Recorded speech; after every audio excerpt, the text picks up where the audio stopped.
everyone, welcome back to the podcast.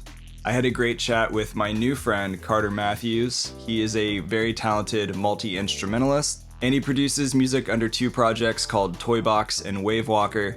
Carter has collaborated with many major artists, including Illenium, BAYNK, Said the Sky, Clozee, Goldfish, and many, many others. His music has collected tens of millions of streams on Spotify. He's been published by Trap Nation, EDM.com, the list goes on. In this episode, we talk about a lot of random stuff, including his thoughts on mixing bass frequencies, his live setup, favorite live effects and plugins, how to improve your workflow in the studio, and a lot of other production tips and tricks. We also talk about a new exciting program Carter and I are starting called Fast Track. If you're an experienced Ableton Live user, I encourage you to apply. So if you're working on an idea, you can send us the song you're working on and we'll help you knock it out in less than 5 weeks, meeting with you one-on-one. Your song idea must be at least a minute long, and we're selecting 3 people to work with starting June 20th.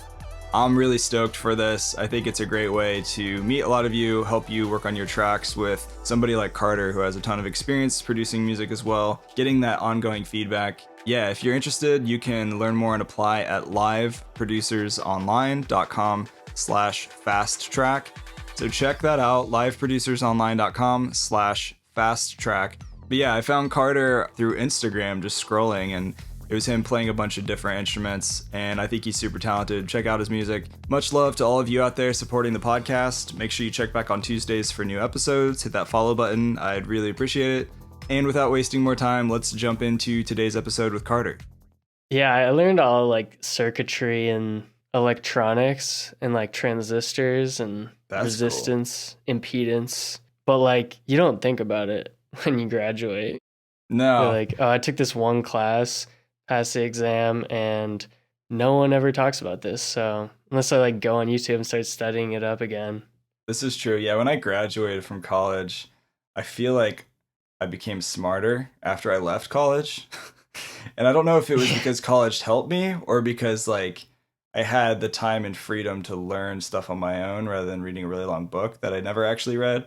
So I don't know. I guess it's like you learn something on YouTube and then you might go try it out. Or like in class, you're not going to try it out. You're just going to like write it down and then be like, oh, I'm not going to look at my notes for a week. You remember sparknotes.com in school? Like where it would basically just tell you all the important things about the book you were supposed to read, but you didn't read it? Yeah, I used that in high school, but me too. I don't think I ever used that in college because I was doing like music. I don't think there were Cliff Notes for that. Cliff Notes of music would be like Splice. Is that right? Is that accurate? That's like Cliff Notes for making music. That's true. Yeah. But if you're learning like music theory, how do you do Cliff Notes for music theory? It's not like... Yeah. I always hated the kid in class that had like the photographic memory. You know what I'm talking about? There's that one person that sits in front of you who like can read something. Like he'll read 20 pages at a time and have it memorized without like looking back at it. I mean, there's always a genius who makes you feel dumb. You can never argue with that person because they just remember everything. I mean, I was always in the back. I always sat in the back of every class if I could. Yeah, me too, though. I was always the cool kid in the back. Even in college, I was just like, I'm going to sit far away. I feel like there was always a kid who would be like, no, I'm in the back. In college, like, that is true. All the sports kids or all the like jocks or cool kids never like sat in the middle or the front. It was always the back. It says a lot about you. It does. Where you sit. I was more nervous about how sitting in the back would affect my grade. Because I had some professors who like would always just look in the back and they're like, those are the kids that are not going to get A's. They're like, I'm just going to fail you guys by default. Clearly you're not giving any efforts. That's all I care about. Did you hit record by any chance? Yeah. Oh, lovely. We've been recording this whole time. Yeah, we even recorded the debate about sample rate. We probably need to fact check all the things we said before I post that. Fact check everything I say. Just be like, yeah. I will. Oh, by the way, he's wrong about this. I'm just going to get all these comments and people be like, Dan, you're full of crap, telling us lies. No, I do my best not to. Just to kick things off, for anybody who doesn't know you very well, I found you by scrolling around through Instagram, and I forget how I exactly found you or landed on your profile. One of the first things I saw is you just basically jamming with yourself. You do those like solo jam videos where you're just like playing guitar and then you'll play keys. Yeah. It's always like a really sexy groove, and you've got like two projects, so you've got more of your like experimental, bassy, electronic stuff. I don't know exactly how you describe it, but that's how I would call Toy Box is your project. And then Yeah. you have a Wavewalker, which is more like lo-fi chill hop. I was going through your videos, I was like, he plays like every instrument and it's super vibey and I'm like a poor man's Jacob Collier. oh, that's great. But soon to be a rich man's Jacob Collier, because you've been getting a lot of streams. Get that stream money from Wavewalker. You've been doing well on Spotify. Yeah, that's been doing good, but you gotta be consistent with releases, and I've been like really focused on Toy Box, like making weird bass music that I totally stopped making the lo-fi. I got this offer to like someone buy 20 beats or whatever, and I'm trying to like stretch out as much time as I can. I don't really like the idea of selling beats Really? because like I put in a lot of time. If I put in like 2 days, I don't want to sell this for like $70. Yeah, we were talking earlier about BeatStars.com because a lot of people, especially in hip hop, but they have all genres, Yeah, are selling their stereo bounces for what was it? It was like 30 20 bucks. bucks. Yeah, that's crazy. 20 to 30 is pretty standard. So if you're spending like I guess an hour on the whole producing and exporting and uploading to the website and selling it process, if you can do that in an hour. I just can't like make music like that. I can't make beats that are just so repetitive. Yeah. And I think that's like a specialty in itself, making beats. And that's not something I like really do. But that's Yeah. like a whole other thing. Like I play guitar and write like a different melody for like every 4 bars. I just like try to keep it interesting, and it Yeah. takes me like a full day to make a good beat. Yeah, for sure. I think a lot of people it takes them even longer than that. And I've seen you work Oh, and yeah, produce. I've seen you work and produce, and you work really fast. And I think that's really important for people who want to really get serious about producing for a career. Is like time is money, and money is power, and power is pizza, right? Yeah, that's what it breaks down to, essentially. Have you ever seen Parks and Rec? That was A little bit. April Ludgate. That was a quote from her. Anybody who loves Parks and Rec. But yeah, dude, I think you're a great producer. Back to what I was saying. We first met because I hit you up, shameless plug, real quick, about Fast Track. If we can talk about that for 2 seconds. And then I want to get to know more about you and hear about projects and stuff you're working on. Yeah, you just hit me up about the Fast Track, and I was like, oh, this sounds like something different that I haven't really dove into. I've just been doing like a little bit of teaching, just tips and tricks mostly. Yeah. But getting a whole course put together for one person or a few people and finishing a whole track, that was someone else's idea. I was just like, I need to try new things. And this is something I've never done, so. Yeah, I mean, I've been teaching for a while too, but I haven't done anything specifically like this. It's really interesting because I kind of randomly stumbled upon your profile and started stalking, and I was like, this guy's an amazing producer. I love your music. And the whole concept for anybody listening about Fast Track is Carter and I are going to start working with small groups of people over the course of 5 weeks. And you can submit your song idea. We're calling it Fast Track. And basically, it's for anybody who maybe started a song. Maybe you get stuck, you don't know how to finish it. Maybe you're overthinking or struggling with mixing or a certain sound design component of the track. If you want some ongoing feedback through the songwriting process, the idea is that you could submit your song idea to us. It has to be at least a minute long, and this is for only people that are already experienced producers, not for anybody new. And then in 5 weeks, we're going to help you with one-on-one sessions over Zoom, just working hands-on with you on your track several times a week. We've already been doing that, and I think the result has been pretty great so far. The feedback's been good.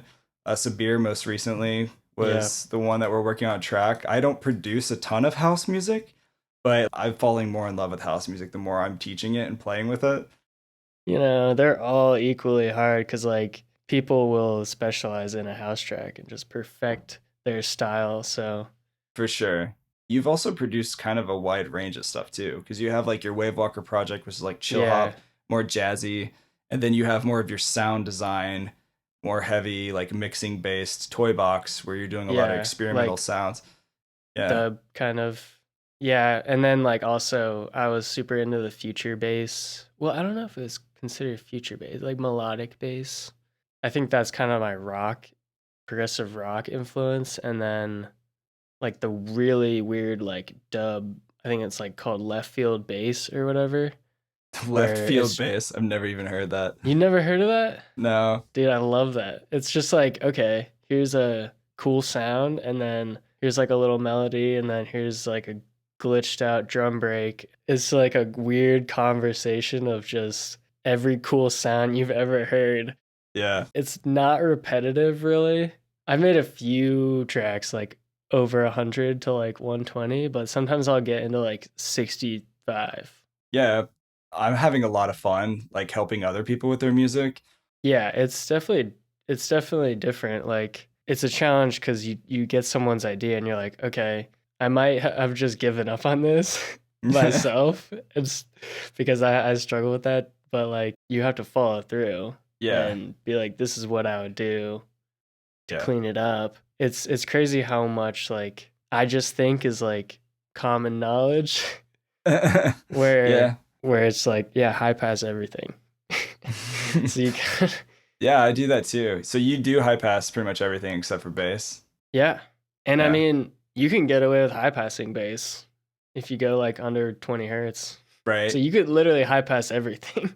Yeah, because a lot of speakers don't even replicate below 20. So, Yeah. 50 is definitely the sweet spot for speakers. mhm. Like that G note or like the A note. Yeah, And then you can obviously go lower. It's just you're not really feeling those frequencies. It's like you're just hearing the harmonics at that point, and then right. but it still feels like so warm because like those lower harmonics are closer together and lower down than like what a G would be. So like a D sounds way heavier, Right. but that like whatever 20 something hertz is so hard for a subwoofer to actually blast you enough where Yep. it's noticeable. It's true, man. But yeah, that's going off track of the No, whole. I was listening to Ahi talk on a webinar. It was like for an Ableton event, actually. But he was talking about how rarely in any kind of like dubstep-y bass music will you hear anything in like C or C minor because that's hitting like around like 16 hertz. So you have to work really hard for that C0 octave to be able to really get that low sub to cut through like smaller speakers to actually hear it. Yeah. Yeah. But Yeah. honestly, like I don't think that should keep you from doing that. Exactly. Yeah, that's true too. He wasn't saying don't do it. So it's like I mean, I was listening to like Skrillex, who's you've probably heard of. For sure. Yeah, it's a small producer. Yeah, you might not know him. He's underground. And one of his newer tracks from like last year, I just looked it up on a spectrum analyzer and it was hitting like a B -1 or whatever. And Oh, it's like 18, 20 hertz or something, like wow. the sub. And I was just like, oh, honestly, the sub frequencies are for the kick. And like the bass is really around 100 and stuff. And the kick is like 50. You don't really want them competing so much. And Yeah. You can always tell when people don't side chain their kick and bass. yeah, but honestly, that's kind of genre specific. It's true. Like in rap music, sometimes there's not even a kick and it's just like an 808 with like a Right. pitch envelope. So it's kind of like got a kick, but it's really just bass. Like Lil Wayne, all those beats and stuff. That was Yeah. just like, it's literally just an 808. Like sometimes there's not even a kick. Yeah. And that's still a thing. And it's probably becoming sure. more of a thing where it's like, okay, the 808 and the kick are basically the same thing. And sometimes the kick is like nothing. So it's it's based on the genre, like dubstep, house music, that's like the kick is the sub bass, Yeah. pretty much. A lot of times. Unless you're like, all right, Or trance music. I want this to be like in G, then you're gonna have to really like figure out the side chain between the kick and the sub. Yeah. Well, we could keep talking about kick and sub bass. Like, I think that's an important thing to talk about for sure. It's pretty important Yeah. for dance. Yeah, man. But I think Yeah, just to kind of wrap that whole fast track thing up. If anybody's interested, you can go to the website liveproducersonline.com/fast track and learn more info about that there. Check out Carter's music. It's also on that page. It's really dope. If you're struggling finishing a track or you just want to learn and get some feedback from two producers that have been doing it for a little while, we would be happy to listen to your track and consider it for the application. And we'll be doing a new round, hopefully every 6 to 7 weeks. Yeah, feel free to apply, send in a song. It has to be at least a minute long. We'll check it out, listen to it, maybe give you some quick feedback. And if it works out, then we're only going to accept about 3 people for this next round so we can give enough attention and love towards your track. Is there a limit? Can you only submit one? That's a really good question. Right now, yes. And the whole goal is really just to finish the track, have it done, produced, composed, mixed, any little extra sound design tweaks and little tidbits that we can throw at it. To clean it up. But if you want help finishing a track, you have an awesome idea, but I only have a minute long and I need help finishing it, send it to us. We'd be happy to help you. Yeah, any advice we have, we'll finish it. Yeah. With everything we know. So definitely do this course. Yes. We're not biased at all. But yeah, I am excited for it though. I mean, we've already had a lot of fun working with artists on their tracks so far. It's been really fun and awesome. All that to say, let's talk more about you. Obviously, this is the Toy Box Carter Matthews podcast. I do love talking about myself. Yeah, I think everybody kind of enjoys hearing their own name, right? Well, let's learn more about you, man. So for anybody who doesn't know you very well, maybe you can share a little bit about your background, like how you got into music growing up, and then maybe eventually how that got you to Ableton. Okay. I think the first album I ever bought was Tom Petty and Bruce Springsteen. Nice. I started playing violin in like 4th grade. You still have one? I do, but I'm so bad. I wish I had kept playing. But instead I started playing bass guitar and then learning some rock, and then like Aerosmith and the Beatles come together, you know that? Yeah, I've heard of that. That now. Yeah, I just kind of started picking up random instruments like guitar, just coming up with little riffs here and there. And middle school was just like me messing around on guitar with my friends. Tried to form a little band, did like some covers, some punk music, and I attempted singing, played a few gigs for like my school. That's cool. I was like in chapel band. Actually, that wasn't until high school. That wasn't until I started playing drums. But I got into Pro Tools in freshman year of high school, and it's the gateway. Yeah, it was a cool opportunity because there was a class in my school where the teacher was just like, all right, make a blues track, or like make this kind of song with like this structure. He'll just give you some like pretty open-ended goals. I ended up getting really into it, and my stepbrother was like, you should try Ableton. I think that was sophomore year I got Ableton. Wise brother.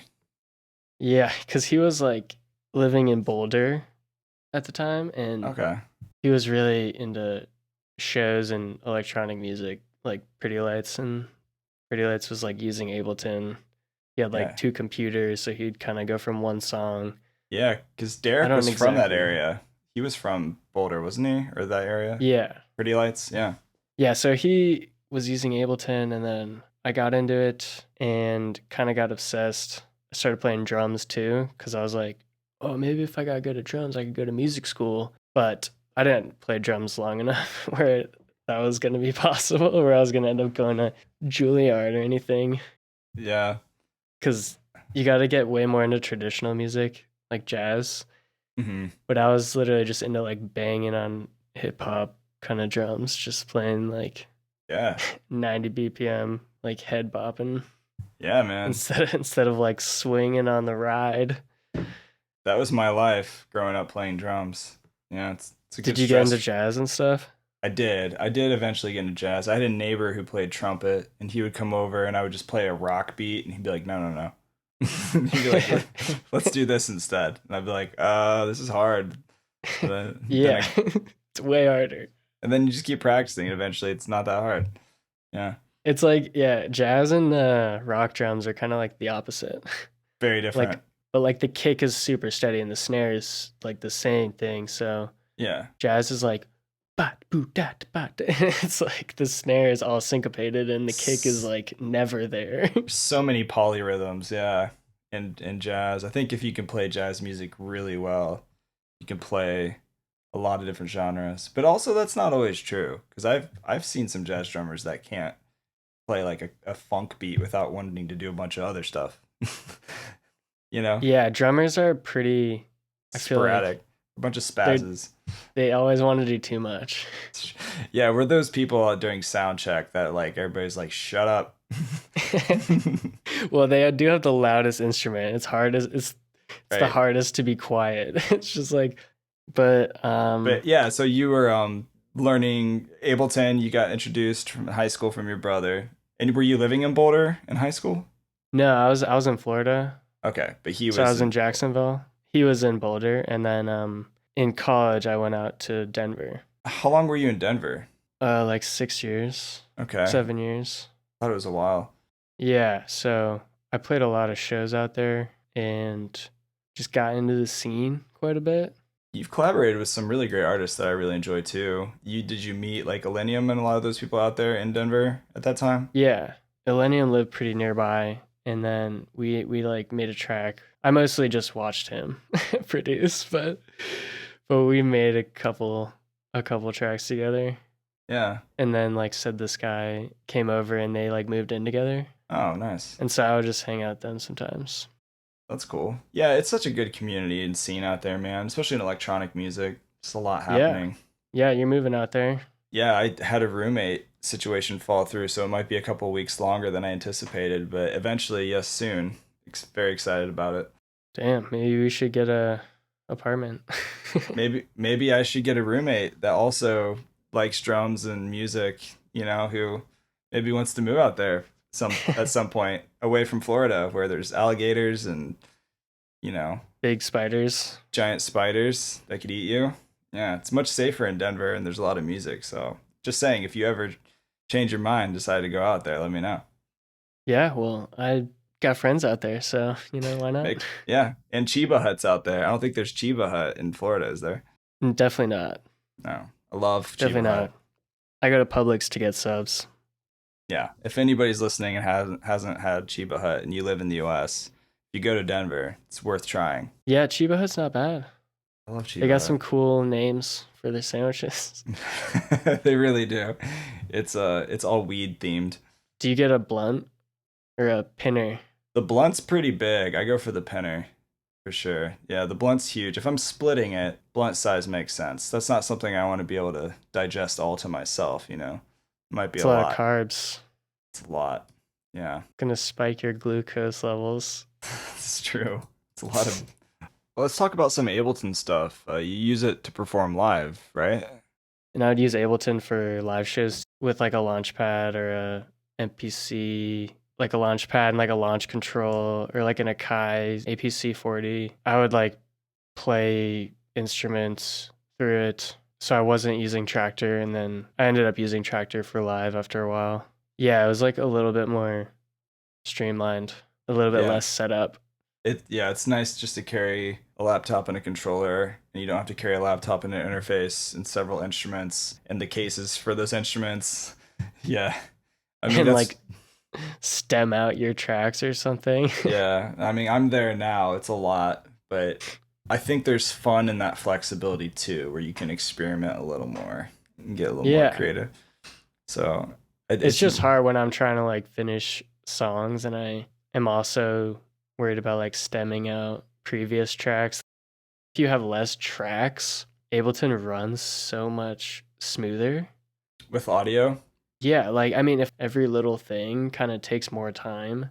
Yeah, when I perform live, I try to play with the least amount of audio tracks that I can, because audio does tax your computer and processing more in a live show environment. Also, like setting your inputs to how track is monitoring can eat up some more of your computer's, your CPU. So that's why anytime I don't have to monitor live audio in Ableton for a live show, I don't, and I'll just monitor through my interface so it doesn't touch the computer. So you had a track for monitoring? out of Ableton? Yeah, for live instruments, I've done that too. But if I don't have to, I won't, and I'll just monitor it through my Apollo because then I don't have to stress my computer anymore.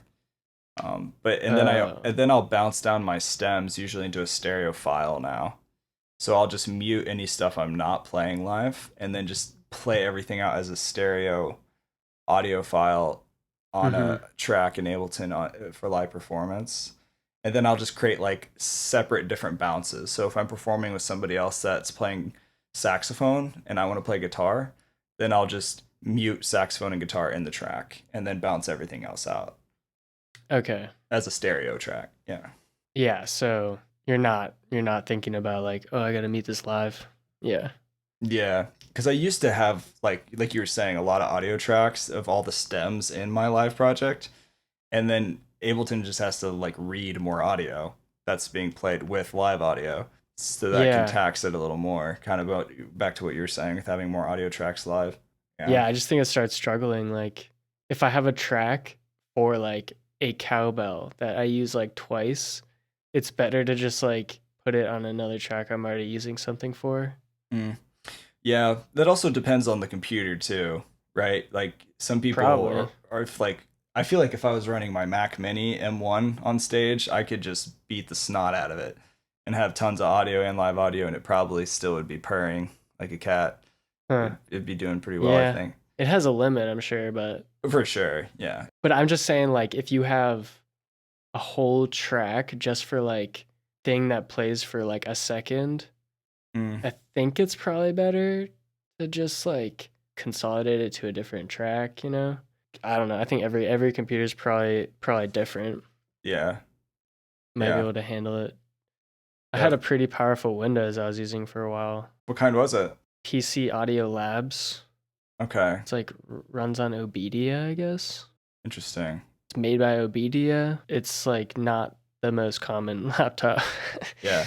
But I was these guys specialize in audio computers, so I mean, they probably do a good job. And the reviews are really good, and they were on a bunch of gear websites, top 10. Really? Top 10 music laptops. So I was just you know what? I'm going to try to go to Windows. Yeah. It's just really loud. So the fan's about to take off flight, just fly through your window. It's a loud fan. Yeah, that's the thing too. If you need a really quiet room. That's one thing I love about the M1 chips with Mac is there is no fan in the computer. Yeah. So it's super quiet. You can't hear it. Yeah, and you run OBS on that? Yeah, I've run OBS on it without any issues so far. Yeah, I have a little bit of a problem with OBS on the Mac is it's not picking up my audio interface, but really? It could be a noob problem. It's just none of my outputs or inputs are showing up, so I haven't quite figured out. Are you using the newest version of OBS?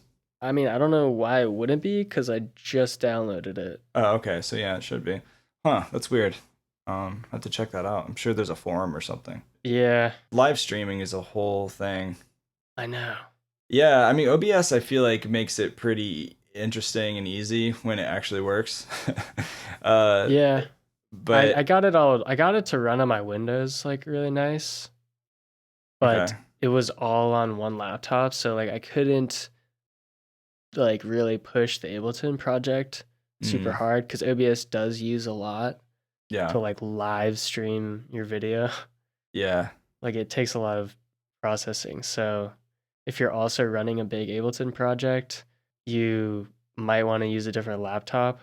Yeah. Or use two laptops to do it all somehow, which I've never done. But see, I actually did that for a 420 live stream I did 2 years ago in the pandemic times. I had one computer that was a visual computer, and then I had OBS open on my computer with Ableton, and I was running the audio out of that into OBS, and then using a capture card, I was sending out video from my video computer into that laptop with the audio and OBS. And then I connected the computers via OSC. And so my APC 40, when I would turn knobs and buttons and stuff, it was actually affecting visual effects in Resolume on the other video computer. And that was kind of fun. And I was like, I'm going to do this a lot because this is really cool and fun. I did it once and then never touched it again.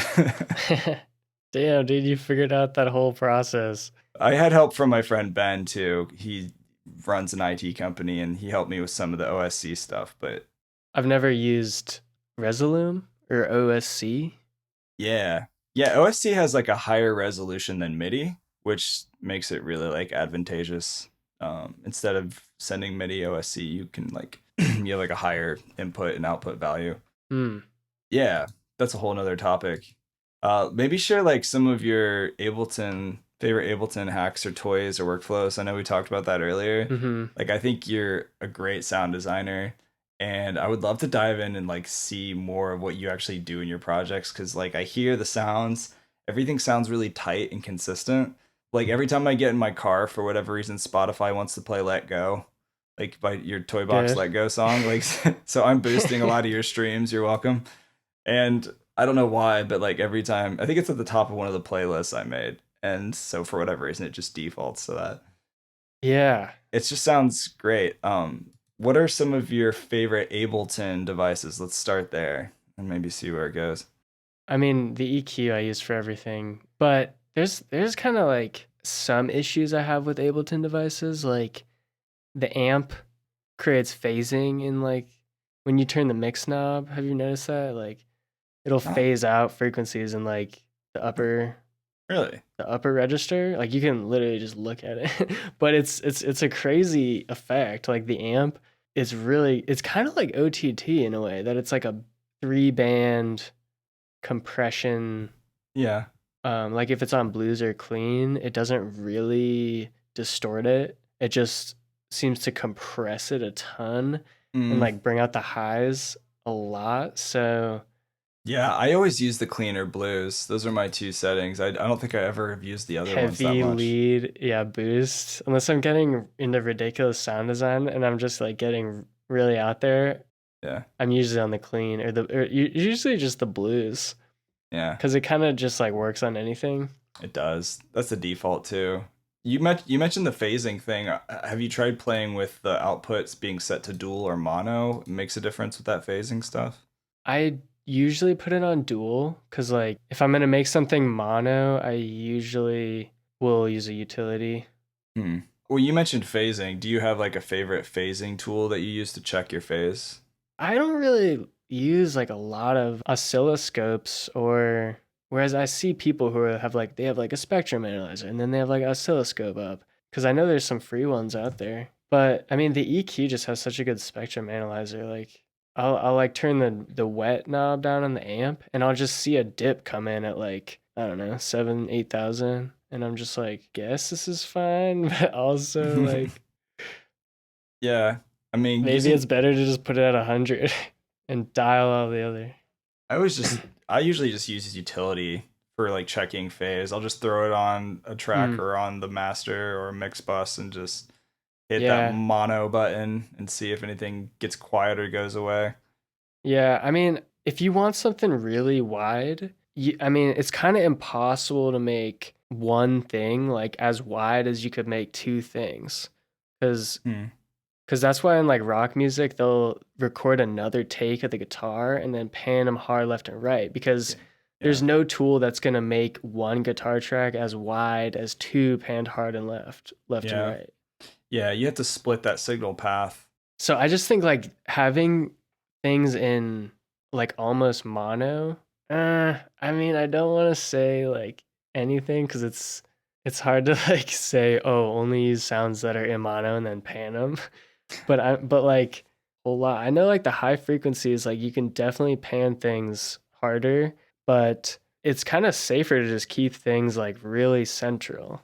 Hmm. I mean, you want the bass to be in the middle, obviously, and then if you have like keys or something that's in the same range, like you might want to spread that out. In Ableton, like you could use, I mean, the chorus, you could use the grain delay and just like kind of nudge every little like a random pitch, like the spray up a little bit, and it widens it a ton, and it's like actually pretty transparent. Like it doesn't add chorus like but it's like granular so Yeah. it's like it's pretty subtle like but it spreads it out really wide so if you Yeah. use grain delay on 100% turn it off quantize and just put it at like 10 milliseconds and then turn up like the spray a little bit and the random pitch, maybe some feedback, but just like subtly turn all those up, then it'll get really wide. Yeah. And it's really good for like synths and Yeah. things you can get more creative with. Yeah. I love grain delay, man. That's a fun device. I feel like I don't use enough of. Yeah. I mean, as far as Ableton, like, yeah, the granulator is also a granular thing, Yeah. obviously. And I had some like tutorials on that people really liked. Oh, really? I didn't see that. That's cool. Yeah. One was I just took a recording of like the outdoors. It was like a 10-minute recording. I just took a EQ bell curve like really narrow and boosted it like 40 dB and it created a resonation. So it's just like a doo, it sounds like a sine wave, but there's also like birds tweeting and stuff like that. And if you just like render that to audio and put it, you can use it in like any sampler at that point because it's basically just a sine wave with like a bunch of other background noise. And then put it in like a granulator or something. Yeah. And it'll just like scan through the whole 10-minute long thing completely randomly and take like whatever size grains you want. And it creates a really nice, just warm chord if you want, or a melody. That's awesome. And it also has like the top end of like the birds, and they're all pitched differently because if you're playing multiple notes, it's going to be pitching. So it's like creates a different texture. That's so cool. That one got people excited. Like, I'm excited just hearing about it. I need to go check this out. This is on YouTube? that one I did on TikTok. Okay. Yeah. I see you've been on your TikTok game lately. It's been good. There's so many social media platforms. Like, I know, right? There's honestly, it's a lot. I did start doing YouTube, but honestly, how professional people's videos are, it's kind of hard to compete. But if it's good content and if it's like not wasting people's time, they'll definitely like it. Oh, for Like, sure. they'll definitely subscribe. If you're just like, yeah, do this and this and this, and you're not like, oh, here's a 5-minute ad before I tell you. Right, on YouTube. It's for real. One time I saw an ad for the video that I was trying to watch, which I thought was really ironic. Huh? It's like, yeah, it was weird. It was like a video ad about the video. I was so confused. I was like, wait, Like, is this the video? Yeah, that's never happened to me. Yeah, it was strange. Have you ever played with Pitch Loop 89? No. It's an Ableton. It's in the Ableton Pax. It's like its own instrument, or sorry, not instrument. It's well, kind of. It's basically a pitch delay that Robert Henke, he ended up creating it. He's like the godfather of Ableton, and it was a release with Live 11. It's a Max for Live device. It's a Max device, or is it? Yeah, you can basically put it behind any sound. It's like a weird pitch delay. It's modeling the DHM-89, which was it was a pitch shifting delay that was released in 1979. It says on Ableton's website. But yeah, there's a really good, like really long, I think it's like 25 or 30-minute tutorial from Robert on YouTube about Pitch Loop 89. But you were talking about taking like just that long resonating frequency or sound and putting it into the granulator. And I find that like this pitch loop is a really fun way to take any audio and just like mash it into a tone or like a pad sound. And you can create wild textures with that. It's really fun. So I guess I need to go on Ableton and download that. Yeah, it's in your packs, so you can get it. I believe it's free with Live 11 Suite. So, what is it similar to? Is it like a? Feels like Granulator had a baby with the delay effect. Is it like spectral time? Kind of similar but different. You can freeze like little intervals of the audio coming into it and then just keep looping that, almost like a granulator does, right? Because that's all it is. It's just catching small grains of audio and then replicating them and playing them back in different ways. Okay. So it's kind of similar. Just installed it. There you go, man. Yeah. It's a whole new world. Is it a looper? It's called Pitch Loop. I've used the looper before live. Oh, yeah? People have a love-hate relationship with Ableton's looper on this podcast. They either love it or they hate it. I feel like there's no in between. I don't use it enough. How do you use the looper? I'll pretty much just like play a melody, try to overdub it with something. Okay. So And like in the studio, you're just like mostly use it for composition, or? I don't really use it in the studio that much, but I was using it just like for this one show where I opened up for Midas. Have you heard of him? Yeah, I love Midas. I did a drum cover for Midas a while ago. Yeah, and I had my electric mandolin and I was using the looper live, so it was just like one button. So it's not like I didn't have it mapped to like a foot pedal or anything, which would be easier. That's like Okay. what normal guitarists do. But I would like play a melody and then have to like click the button Oh, like snap. really fast. Wow. So much for hands-free then. You're just like, it's amazing. Yeah, I guess I could have figured out a better way to do that, If it works, man. I but mean, if you just leave a second at the end of the phrase, then you have enough time to like get your hand there. to run over to the computer and hopefully hit the right button at the right time. Yeah. But it's a cool tool. I should probably use it more. Just to switch it up a little bit and like get a couple melodies going and like it kind of commits you because it's Yeah. like, all right, it records it on top of the other one. And then yeah, you're stuck with that Yeah. with that dubbed over it. Yeah. Yeah, Toby Hunka, AbletonDrummer.com. He's got some really interesting workflows for live looping and different Macs for live devices and hacks that he's released over the last couple years for live performance and live looping. Nice. Not necessarily using Live's Looper specifically, but he's got his own workflows for moving clips around and jumping around and recording and looping. Yeah, I kind of figured out a new workflow where I have instead of using a resample, I'll send audio to a track directly, because I'm not really super worried about mixing until the very end. Talking about like producing in the studio, right? Yeah, I guess that was a bad transition from Looper, but like we're still talking about Ableton. But Yes, we're still, yeah. yeah, I mean it records straight into the other track right next to it so that it's the exact same volume. Because like Okay. sometimes when you resample something, it'll be the wrong volume and you'll have to like adjust the clip or something. Like I usually have a limiter or like a glue compressor on the master at least, like boosting the gain. That makes sense. So So it's going then through the it'll main. record it with that extra gain. It's a post mixer when it's resampling. Yeah, that, yeah. Yeah, so if I record instead into a separate audio track, post FX, not post mixer, Okay, then and if those two tracks are at the same gain level, it'll be the gotcha. exact same volume after I record it, so I don't need to worry about changing it. Makes sense. Yeah. Yeah, I mean, when I'm making a track, usually every single track is at -12. Hmm. Just because there's this awesome Max for Live device called Clip Gain. Yeah, we've talked about that. Yeah. Yeah, and I map like an F and it'll turn it up a dB so that I don't have to open up the clip and then like move the mouse to the volume thing to change the volume of that clip. So if I have like a bunch of different sounds on one track, I can just use the F key to turn it up a dB or the Yeah. D to turn it down. So I was like D for down, F is right next to D. So There you go. F Yeah. is up. And then you can also affect the warp mode, the pitch, the detune. That's great.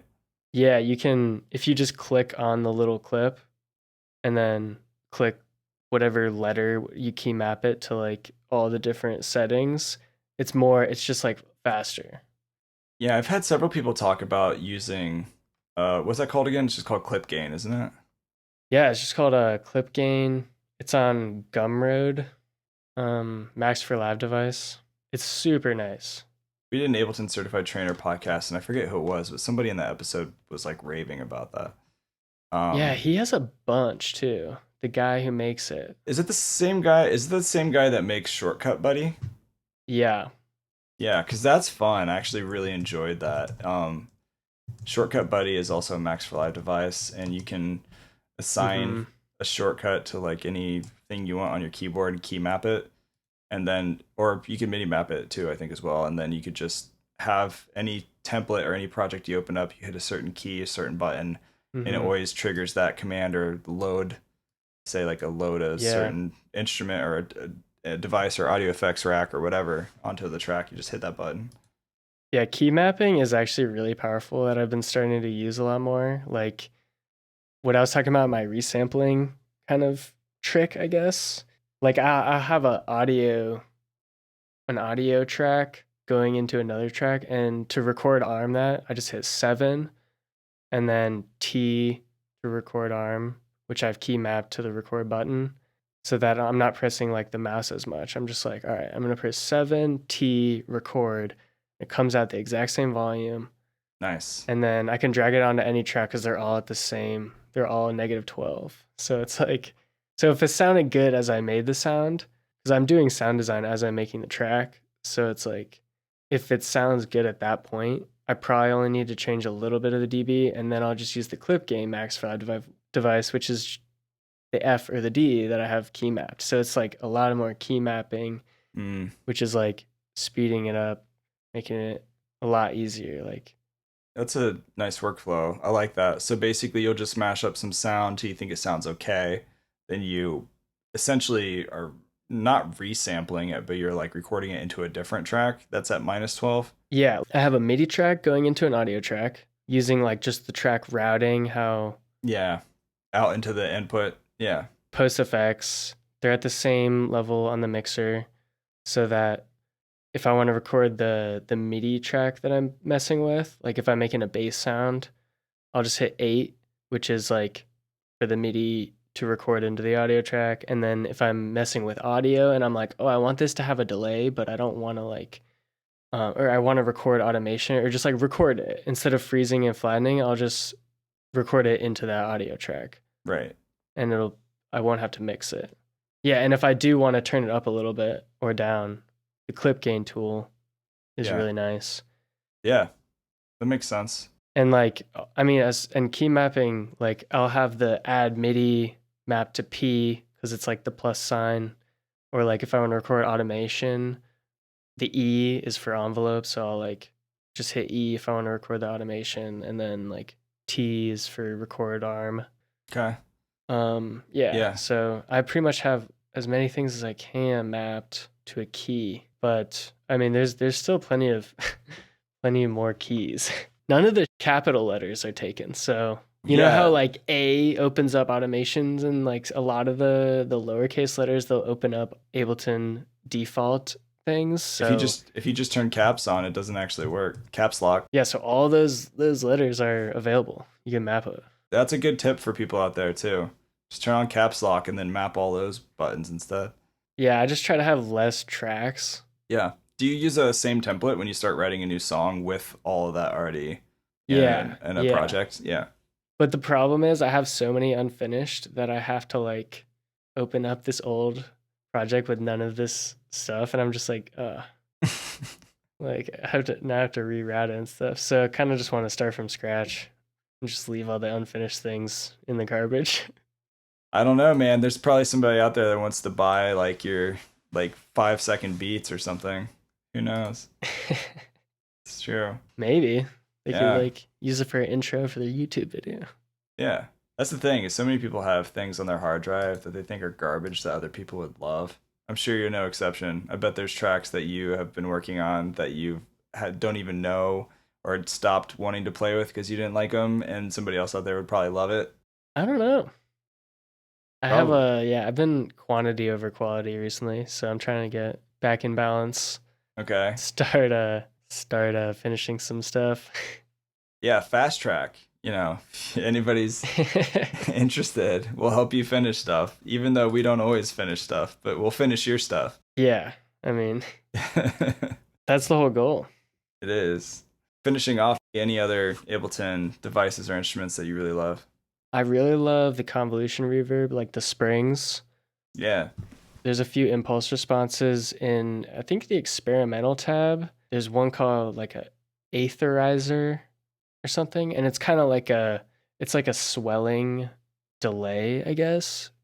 Swelling delay. Yeah, it's called AETHERIZER.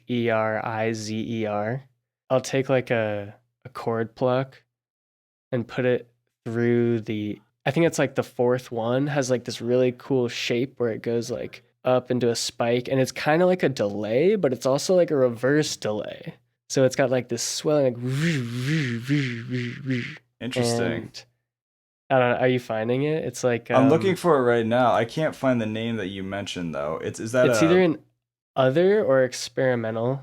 Okay, so it must be So in the experimental. convolution reverb, Oh, there it is. I found it. Yep, there's a couple different ones. There's like the 3 left, right, 4 left, right, 2 left, right, and then the 1. yeah. So there's like ABLCR. I don't know why. Yeah. And the fourth one, Okay.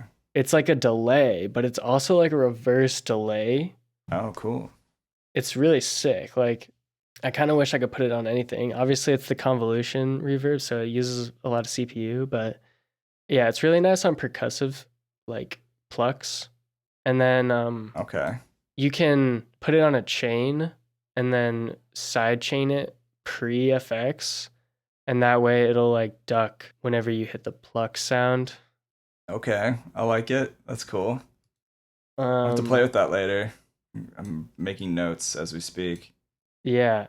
Got some homework to do. I was pretty late on the whole Ableton 11 bandwagon. I think people are still late to it. It's fine. I love Live 11, man. There's a lot of new toys, and the shortcuts and workflow updates are great. I love it. Yeah, I pretty much use the glue compressor on everything just to make sure it's maxed out volume, because if you're not redlining, you're not headlining. That's good. That's a good takeaway. That's funny. Yeah, the glue compressor is like my new favorite limiter. I'll just change it to the 10-to-1 ratio, and then yeah, just boost up that makeup and turn on soft clip and just get it dirty. Anything that has zero latency is fantastic, in my opinion. It's very, very low latency, at least. Yes. Yeah, the limiter has a little bit. I usually just go with the glue compressor. I heard a horror story about the limiter by KJ Saka on a podcast not too long ago. And he was talking, it kind of made me scared to use the limiter in a live scenario anyway. I heard that podcast. I kind of recall. I'd have to go back and listen to all the details, but basically he was saying that he was just shitting on it a little bit. Yeah, just a little.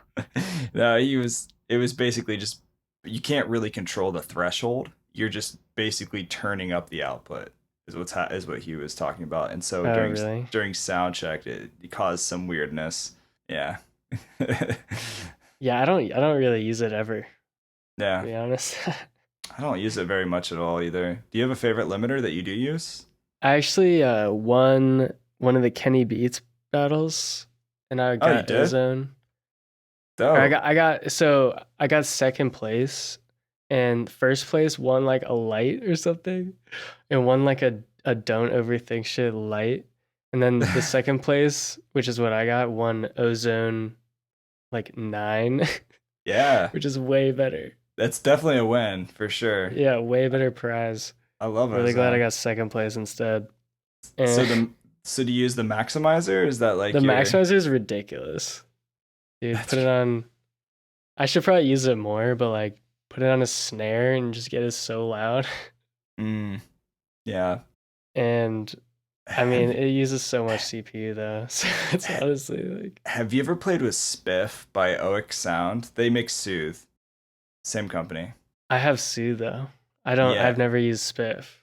Yeah, Spiff is like their other like awesome product, and that's amazing for snares because it's a transient shaper.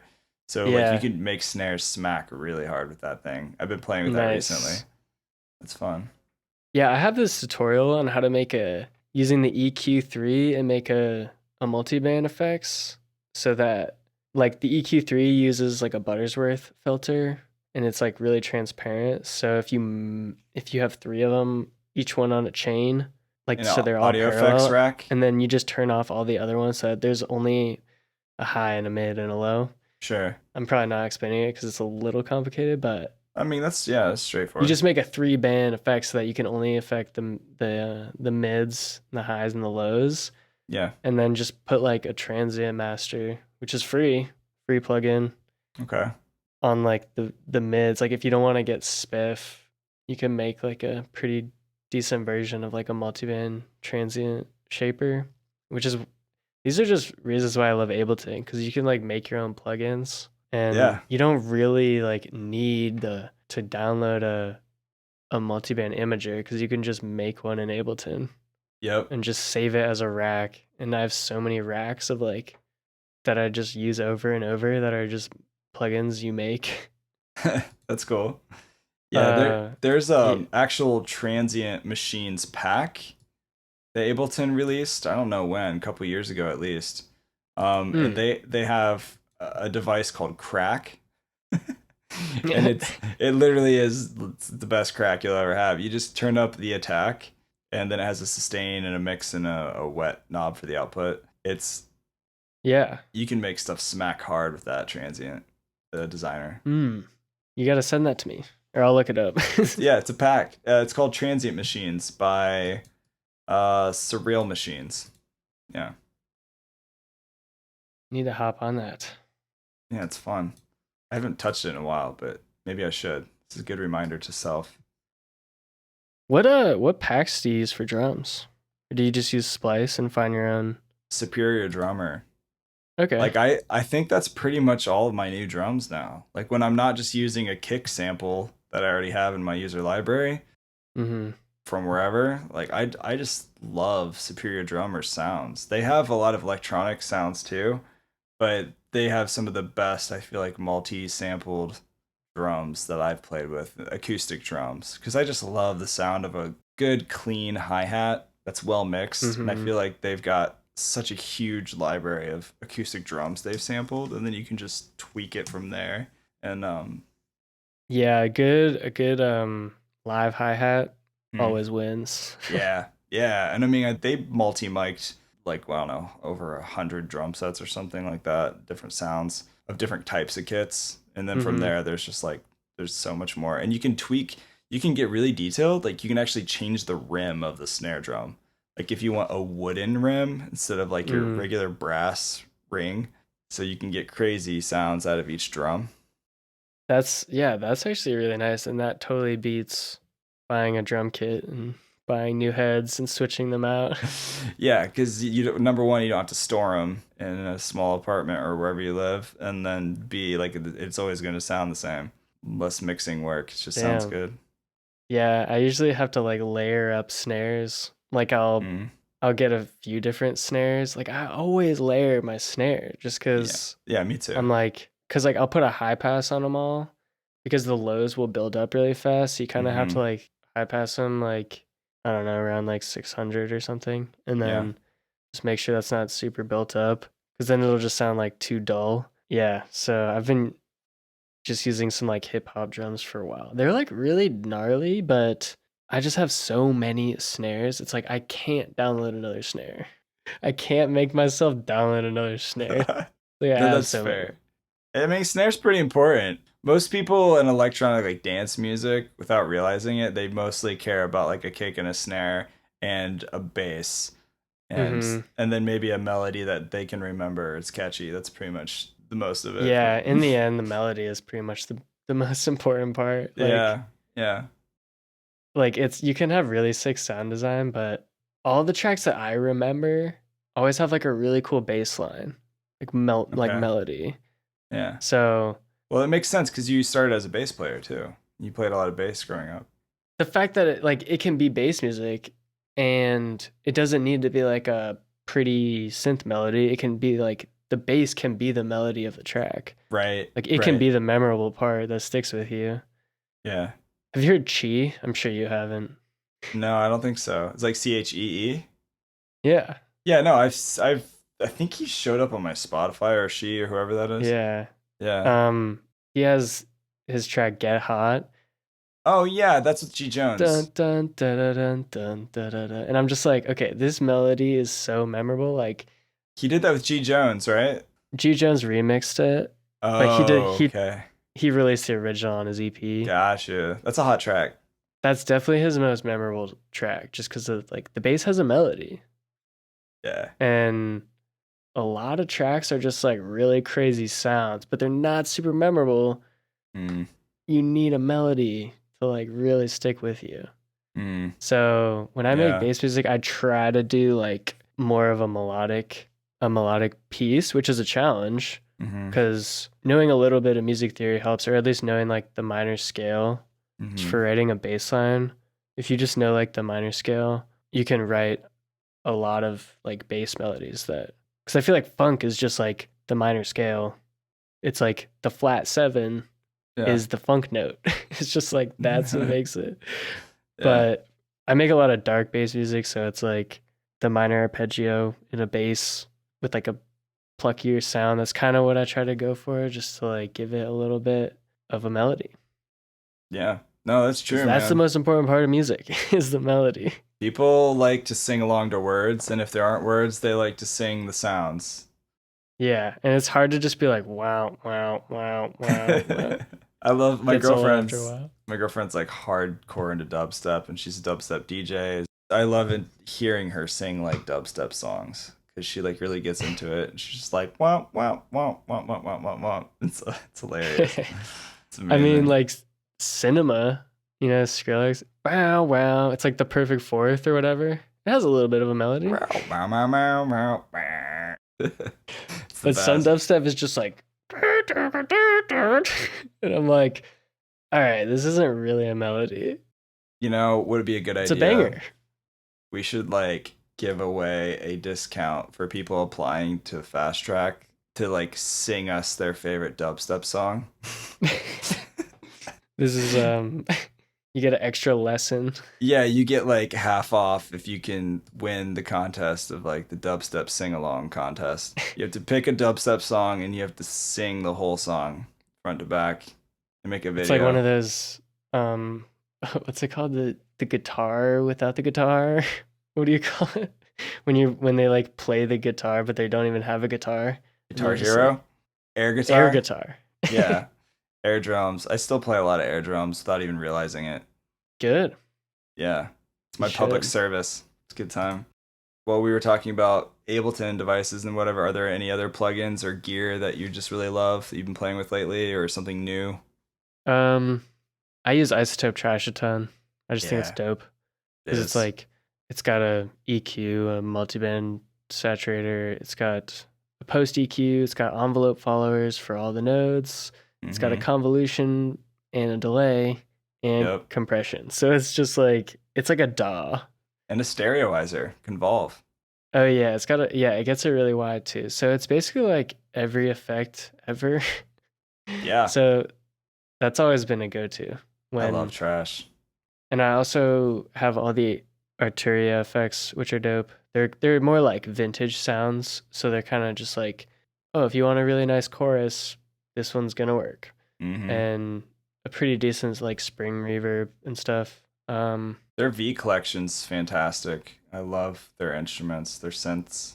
Yeah, I use FM8 for synth stuff. Yeah, I remember you saying that. I haven't touched it Yeah, in a long time. I just feel like I know it really well, Yeah. and I still feel like I'm getting like better at it. So honestly, I don't, and it uses like no CPU. So I don't know. I'm kind of just sticking with that because you can get really fun with like loops, like looping envelopes. Like if you make a short envelope, you can loop it, and then it'll be like and it'll be like arpeggiator, and you can get like 8 different oscillators doing a different thing, That's all like sick. looping, and just get some like crazy synth sounds Sweet. instead of just like I mean, it's hard to get like a really lush pad that's like inspiring you, but if you get crazy with like looping envelopes, like sample and hold, have you ever used that? Mm-mm. Sample and hold. It's kind of like a noise shape for a modular LFO if you like modulate it by a sine wave or a square wave or a triangle. There's like all those different waveforms that you can modulate an LFO by, but there's also like noise. So it'll like just move the cutoff randomly. Oh And yeah. Yeah. sample and hold is kind of like noise, but it's like slower and it kind Hmm. of just gives it like an analog texture. Yeah. If you ever see that on like a synth, turn it up a little bit on like one of the tune or the volume or something, and it'll just like give it some Well, randomness. like randomization and fluctuate the noise. Yeah. That's Yeah. cool. I use M Auto Pitch by Melda to like pitch Yeah. vocals. If I get a singer, they'll probably have like a studio they go to. Yeah, and their own vocal And chain. That's their sound that they want. yeah, and they'll have like their who makes it? The auto tune? And Antares? Taurus, yeah. Yeah, I don't have that, so I enjoy it. Their auto tune advance is pretty nice. yeah, I think Melda works because I kind of make more like ad-libby vocals and it works well enough for that. Yeah. Um, if you want a really cheap piano that sounds dope, the Imagiro piano is nice. Okay. Yeah. Um, The M auto pitch, back to that. That's free, isn't it? yeah, that's free. See, that's nice. Yeah, Transient Master is free. Mm-hmm. Bass Professor, that one's kind of nice. Never played with that. That's free too. What is that? It's a bass plugin. Oh, so it's an instrument? No, it's an EQ and it also has like a dirt and like professor knob. It's So a it's like very studious plugin. it'll kind of like compress a EQ and make it sound. I don't use it a whole lot. That's just a free one that popped into my mind. Yeah, man. Dope. As far as live performance, have you had any like crazy experiences on stage or any fun stories transitioning out of the production stuff? Because I know we're getting short on time. I do have a few. I was playing Sonic Bloom. It was super hot and my laptop was like in the sun. Oh, that's no good. So it just like shut off and overheated. That sucks. And Was it in the middle of a song or? oh yeah, it was in the middle of my set. Oh, that's great. So they put a cooler on the stage and like put my laptop in it with like a bunch of ice. Wait, so your laptop is sitting on ice? Yeah. It was like I feel like that's not a good.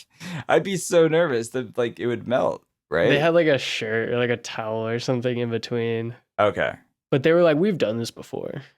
It's like, trust me, the water won't soak through this towel, surely, after the Yeah. ice melts. It actually worked. Well, I that's finished my good. set. Well, hey, it worked. That's wild. Yeah, I've had moments like that. It just sound stops, and you're like, well, here we are. Yeah, where you have just like Ableton sample crackling out of control. Oh, that's fun. I hate when like you're at a show and you're just like, oh no, this dude's buffer is crackling everything. That's, He yeah. has to stop everything and restart the computer because that's the only way to fix it. Oh, dude, that's, yeah. That doesn't happen anymore. I test the crap out of everything now. After that happens, Nice. I feel like that happens usually once, hopefully, to somebody. Where like the computer overheats or like you have the wrong buffer setting or something Yeah. happens. Usually after that it doesn't happen again, hopefully. Another thing that happened real quick is I was opening for Said the Sky and the music was super quiet and it was and like I didn't really know because like I was on the stage and I was listening to my monitor. My monitor was pretty loud. I was like, okay, I'm not really worried about it. But it was actually so quiet. It was like almost inaudible to the crowd. Oh no. So I'm like playing all this music and like headbanging and everyone's just like, I can't even dance. It's so quiet and you're just like thrashing on stage, like, yeah. And like for some reason I'll play like chill music to like open my set and just be like so into it because I just love chill music. Hey, I'm that's just, like, cool, dude. almost headbanging. Yeah, And man. people are just like confused. But what happened is the dude after me just cranked the mixer, turned it up all the way. And so his set was like 5 times louder than mine. Oh my gosh, it's terrible. Yeah, that's every front of house man's nightmare. Is somebody I doing mean, that? Like, so what happened? yeah, Why was it so quiet for yours then? Did you find out why? not really sure. I mean, it was a while ago, so Was the gain just maybe too far down for your set on the mixer you were running through? I mean, the gain was definitely too low, but the sound Yeah. engineer definitely should have done something. Yeah. But honestly, it's like you're the opener and no one really cares except for your friends. So I Yeah. think that's why you should know how to work a mixer and sound check with and turn your interface or like your mixer computer down. And then that way, when you go on stage, you can just turn it up like a bunch.